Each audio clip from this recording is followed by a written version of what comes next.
Hello everyone, welcome back to Digital Learning Department of Collegiate Education. I am Nandini, working as Assistant Professor of Commerce. Dear students, in this video I would like to explain what is accounting or average rate of return, shortly we called as ARR, its meaning and what is the formula we are going to use in order to calculate the ARR, and a problem, how to solve problem in case of ARR. ಈ ಒಂದು ವಿಡಿಯೋದಲ್ಲಿ ನಾನು accounting rate of ಅಥವಾ average rate of return ಅಂತ ಅಂದರೆ ಏನು, ARR ಟೆಕ್ನಿಕಲ್ಲಿ ಪ್ರಾಬ್ಲಮನ್ನು solve ಮಾಡೋದಕ್ಕೆ use ಮಾಡೋ ಫಾರ್ಮುಲಾ ಯಾವುದು ಅಂತ ನಾನು ಎಕ್ಸ್ಪ್ಲೈನ್ ಮಾಡ್ತೀನಿ. ಹಾಗೆ ಒಂದು ಎಕ್ಸಾಂಪಲ್ ಪ್ರಾಬ್ಲಮ್ ಕೂಡ ನಾನಿಲ್ಲಿ ಸಾಲ್ವ್ ಮಾಡ್ತೀನಿ. Okay, first let us know what is accounting or average rate of return. Accounting or average rate of return is the ratio of net earnings to its net investment or average investment.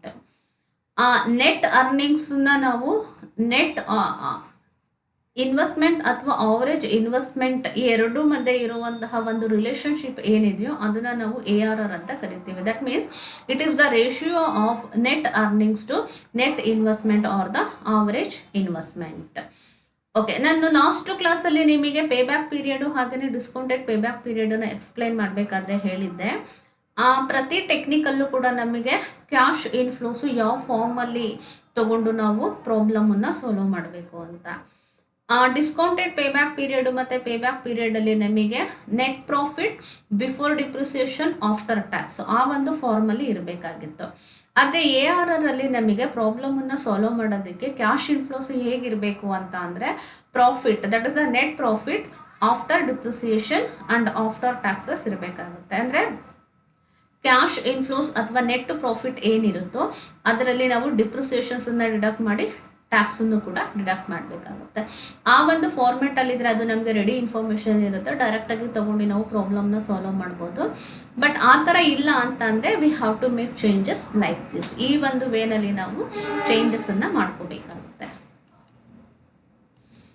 Okay, next let us see what are the formula we have to use for calculating the ARR. ARR ಅಲ್ಲಿ ನಾವು ಪ್ರಾಬ್ಲಮನ್ನು solve ಮಾಡಬೇಕು ಅಂತ ಅಂದರೆ ಯಾವ ರೀತಿ ಪ್ರಾಬ್ಲಮನ್ನು solve ಮಾಡ್ತೀವಿ, ಹಾಗೆಯೇ ಆ ಪ್ರಾಬ್ಲಮನ್ನು ಸಾಲ್ವ್ ಮಾಡೋದಕ್ಕೆ ನಮಗೆ ಯಾವ ಫಾರ್ಮುಲಾಸ್ ಬೇಕು ಅನ್ನೋದನ್ನು ನಾವು ನೋಡೋಣ. First ARR, that is accounting or average rate of return ಅನ್ನು ಸಾಲ್ವ್ ಮಾಡೋದಕ್ಕೆ ಈ ಫಾರ್ಮುಲಾನ ನಾವು ಯೂಸ್ ಮಾಡ್ತೀವಿ. That is average annual profit divided by average investment into 100. ಪ್ರಾಬ್ಲಮಲ್ಲಿ ನಮಗೆ ಆನ್ಯುಯಲ್ ಪ್ರಾಫಿಟ್ ಎಷ್ಟು ಅಂತ ಕೊಟ್ಟಿರ್ತಾರೆ, ಅದನ್ನು ನಾವು ಅವರೇಜ್ ಮಾಡ್ಕೋಬೇಕಾಗತ್ತೆ. ಹಾಗೆಯೇ ಅವರೇಜ್ ಇನ್ವೆಸ್ಟ್ಮೆಂಟನ್ನು ನಾವು ಫೈಂಡ್ ಔಟ್ ಮಾಡಿಕೊಂಡು ಈ ಎರಡೂ ರೇಷಿಯೋ ತೊಗೊಂಡು ಇಂಟು ಮಲ್ಟಿಪ್ಲೈ ಮಾಡಿದ್ರೆ ನಮಗೆ ARR ಎಷ್ಟು ಅಂತ ಸಿಗುತ್ತೆ. ಓಕೆ, ಆವ್ರೇಜ್ ಆನ್ಯುಯಲ್ ಪ್ರಾಫಿಟನ್ನು ಹೇಗೆ ಫೈಂಡ್ ಔಟ್ ಮಾಡ್ಕೊಳ್ತೀವಿ ಅಂತ ಅಂದರೆ based on this formula.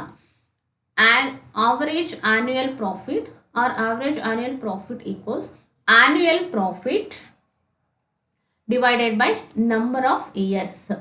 Annual ಪ್ರಾಫಿಟನ್ನು ನಾವು ನಂಬರ್ ಆಫ್ ಇಯರ್ಸಿಂದ ಡಿವೈಡ್ ಮಾಡಿದ್ದೀವಿ ಅಂತ ಅಂದರೆ ನಮಗೆ ಆವರೇಜ್ ಆನ್ಯುಯಲ್ ಪ್ರಾಫಿಟ್ ಸಿಗುತ್ತೆ. Next, average investment. In order to calculate the average investment, we are going to use this formula. That is original investment minus scrap value divided by 2 plus scrap value plus additional working capital.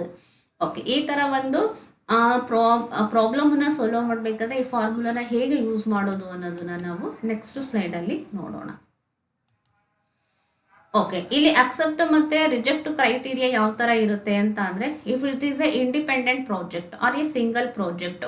Independent project ಇದ್ದಾಗ if the ARR is more than minimum required rate or the cut off rate, in such a situation we will accept the project. And when the ARR is less than required rate or the cut-off rate, we are rejecting the project.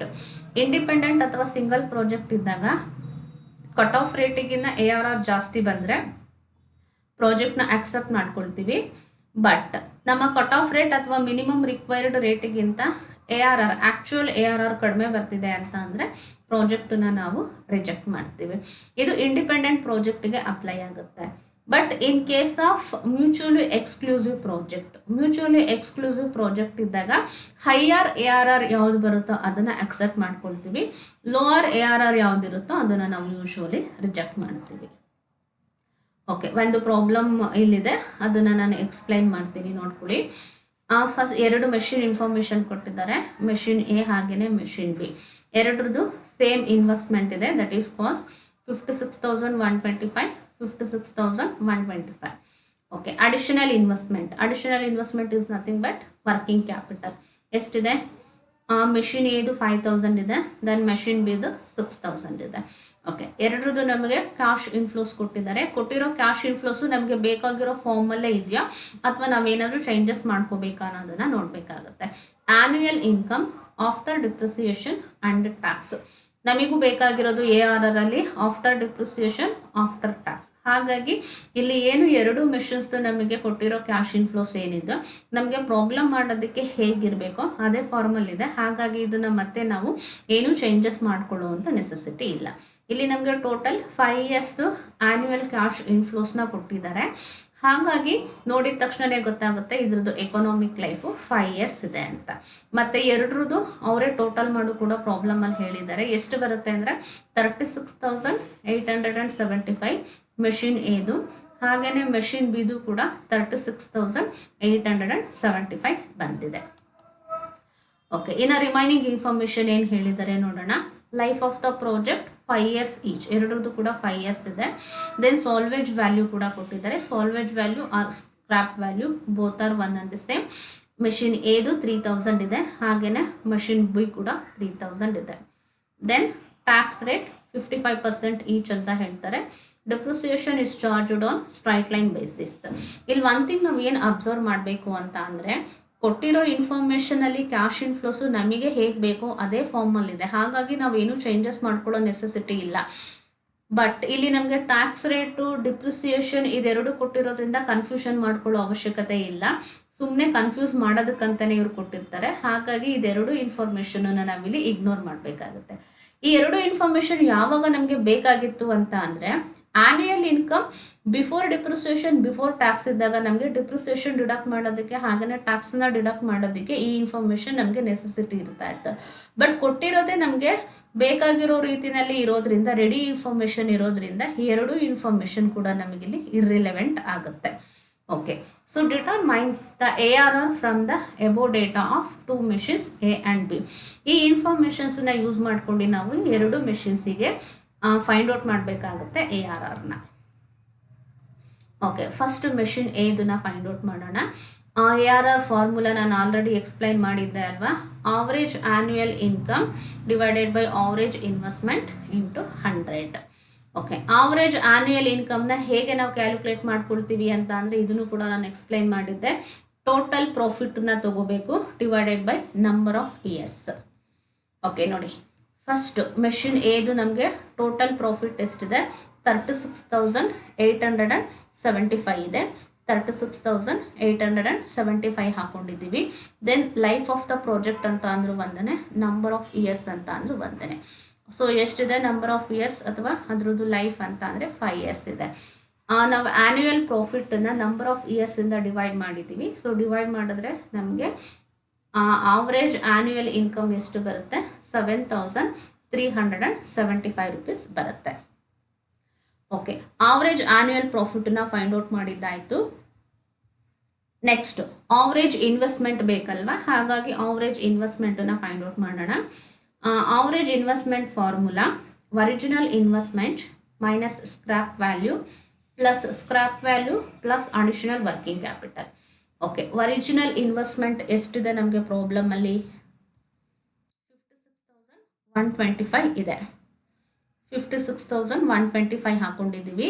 Minus scrap value ನಮಗೆ 3,000 ಅಂತ ಹೇಳ್ತಾರೆ. ಹಾಗಾಗಿ 3,000 scrap value ಹಾಕೊಂಡಿದ್ದೀವಿ divided by 2 plus scrap value 3,000 ಇದೆ. ಇನ್ next additional investment ಅಂತ ಅಂದ್ರೂ ಒಂದೇನೆ, working capital ಅಂತ ಅಂದ್ರೂ ಒಂದೇನೆ. ಅಡಿಷನಲ್ ವರ್ಕಿಂಗ್ ಕ್ಯಾಪಿಟಲ್ ಎಷ್ಟಿದೆ? 5,000 ಇದೆ. ಓಕೆ, ಇರೋಂತಹ ಫಾರ್ಮುಲಾಗೆ ನಮ್ಗೆ ಏನು ಪ್ರಾಬ್ಲಮಲ್ಲಿ ಹೇಳಿದಾರೋ ಆ ಇನ್ಫಾರ್ಮೇಷನ್ಸನ್ನೆಲ್ಲ ನಾವಿಲ್ಲಿ ಹಾಕೋಬೇಕಾಗುತ್ತೆ. ಆ ಎಲ್ಲ ಇನ್ಫಾರ್ಮೇಷನ್ಸನ್ನು ಇನ್ಸರ್ಟ್ ಮಾಡಿದ್ಮೇಲೆ next we have to simplify that. 56,125 minus 3,000 ಮಾಡಿದ್ರೆ ನಮಗೆ 53,125 rupees ಬರುತ್ತೆ. ಡಿವೈಡೆಡ್ ಬೈ 2 ಆಸ್ ಯೂಶುವಲ್ ಹಾಕ್ಕೊಳ್ತೀವಿ. ಪ್ಲಸ್ ಸ್ಕ್ರ್ಯಾಪ್ ವ್ಯಾಲ್ಯೂ ಮತ್ತು ಅಡಿಷನಲ್ ವರ್ಕಿಂಗ್ ಕ್ಯಾಪಿಟಲ್ ಏನಿದೆ ಅಲ್ವಾ, ಎರಡು ಕೂಡ ಆ್ಯಡ್ ಮಾಡ್ಕೋಬೇಕು. ಎರಡನ್ನೂ ಆ್ಯಡ್ ಮಾಡಿಕೊಂಡ್ರೆ ವಿ ವಿಲ್ ಗೆಟ್ 8,000. ಇದನ್ನು ನಾವು ಸಿಂಪ್ಲಿಫೈ ಮಾಡಿದ್ದೀವಿ ಅಂದರೆ 53,125 ಡಿವೈಡೆಡ್ ಬೈ 2 ಮಾಡಿಕೊಂಡ್ರೆ 26,563 rupees ಬರುತ್ತೆ. ಪ್ಲಸ್ 8,000 ಎರಡನ್ನೂ ಕೂಡ ಆ್ಯಡ್ ಮಾಡ್ಕೋಬೇಕು. ಎರಡು ಕೂಡ ಆ್ಯಡ್ ಮಾಡಿಕೊಂಡ್ರೆ ನಮಗೆ ಇಲ್ಲಿ ಆವರೇಜ್ ಇನ್ವೆಸ್ಟ್ಮೆಂಟ್ ಎಷ್ಟಾಗುತ್ತೆ, 34,563 ಬರುತ್ತೆ. ಓಕೆ, ಇವಾಗ ನಾವು ARRದು ಫಾರ್ಮುಲಾನ ಇನ್ಸರ್ಟ್ ಮಾಡಿ ವ್ಯಾಲ್ಯೂಸ್ನ ಹಾಕೋಣ.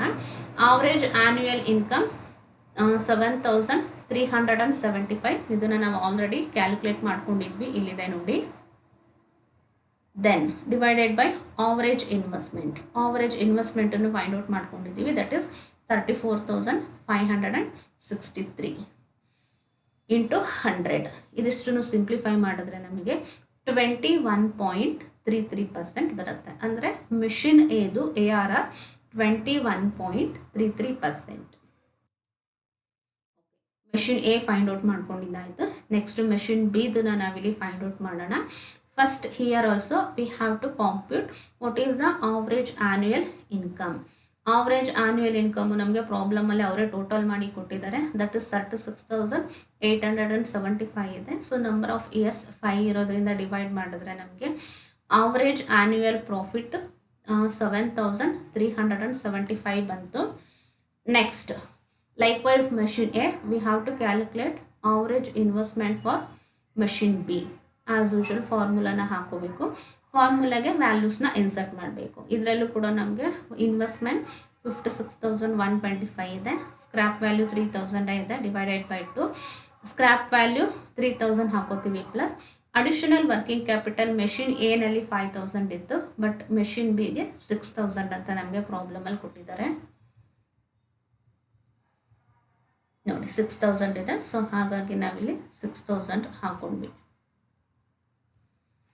ಓಕೆ, ಇದಿಷ್ಟು ವ್ಯಾಲ್ಯೂಸ್ನ ಮತ್ತೆ ಸಿಂಪ್ಲಿಫೈ ಮಾಡಬೇಕು.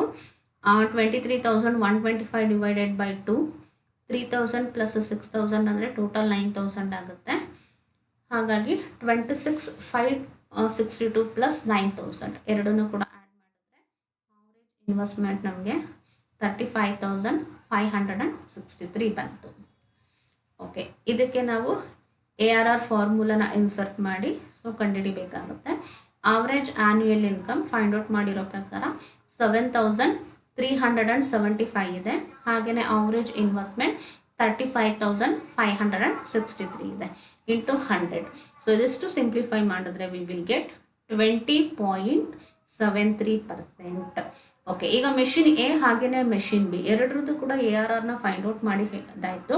ನಾವು ಕ್ರೈಟೀರಿಯಾದಲ್ಲಿ ಹೇಳಿರೋ ಹಾಗೆ ಯಾವುದ್ರದ್ದು ಇದು ಮ್ಯೂಚುವಲಿ ಎಕ್ಸ್ಕ್ಲೂಸಿವ್ ಪ್ರಾಜೆಕ್ಟ್ ಇದ್ದಾಗ ಎರಡನ್ನು ಕಂಪೇರ್ ಮಾಡಿ ಹೈಯರ್ ARR ಇರೋದನ್ನ ತಗೊಳ್ತೀವಿ.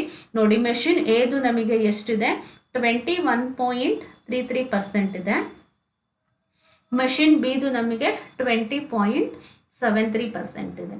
ಸೊ ಹಾಗಾಗಿ ನಾವು ಏನು ಸಜೆಸ್ಟ್ ಮಾಡ್ಬೋದು ಅಂತ ಅಂದರೆ machine A is preferable because it has higher ARR as compare to machine B. ಮೆಷಿನ್ ಬಿಗೆ ಕಂಪೇರ್ ಮಾಡಿದ್ರೆ ಮೆಷಿನ್ ಎದು ARR ಜಾಸ್ತಿ ಇದೆ. ಸೊ ಹಾಗಾಗಿ ಅದನ್ನು ನಾವು ಪ್ರಿಫರ್ ಮಾಡ್ತೀವಿ. This is the way in which we have to solve the problem under the ARR method. Thank you dear student for watching this video.